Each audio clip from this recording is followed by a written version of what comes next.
Des pancartes avec un message fort et des milliers de personnes qui sont allées dans la rue le samedi 14 septembre dernier en soutien à Gisèle Pelicot, mais aussi pour une envie de changement de société.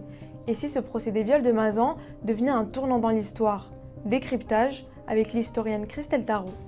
C'est que ce procès doit être une caisse de résonance il est totalement nécessaire que notre société change. Donc la manifestation a vocation à montrer de manière très ferme que nous ne ferons plus de minutes de silence, c'est terminé.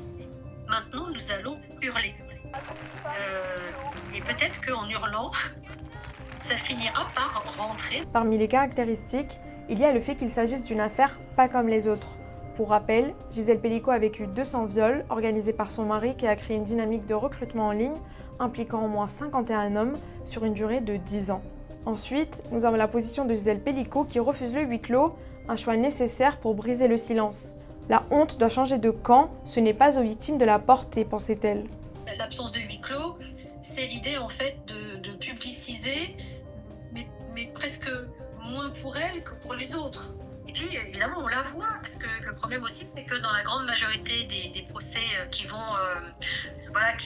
aux assises, on demande le huis clos, et donc on les voit pas, on connaît mal leurs histoires, etc. Donc il y a une forte identification d'une manière ou d'une autre. Ce qui est également en jeu, c'est aussi les définitions des termes juridiques comme le viol ou le consentement qui reviennent sur la table. Bien sûr, il y a le problème du consentement, qui est une grande discussion en fait, pas seulement chez les juristes, mais aussi chez les féministes, parce que tout le monde n'est pas d'accord en fait sur cette définition, mais aussi la question de la coercition. Alors là, en l'occurrence, la coercition chimique. Et il y a beaucoup de choses à faire pour que la justice prenne en compte la question du contrôle coercitif de manière sérieuse, même si ça commence à arriver. Enfin, ce procès sert également à déconstruire l'image du violeur comme un monstre.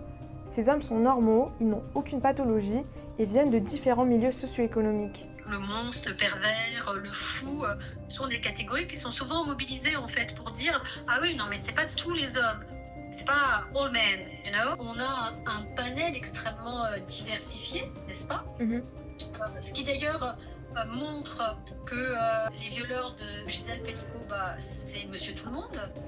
Ce qui permet d'ailleurs aussi de casser les logiques racistes et culturalistes qui parfois ont tendance à nous dire que les violeurs de femmes dans ce pays, c'est quand même certaines catégories d'hommes et pas d'autres. Là, évidemment, cet argument tombe immédiatement parce qu'on les a tous. Le procès de Mazan a également bénéficié d'une couverture médiatique internationale, chose qui pourrait participer à le faire rentrer dans l'histoire.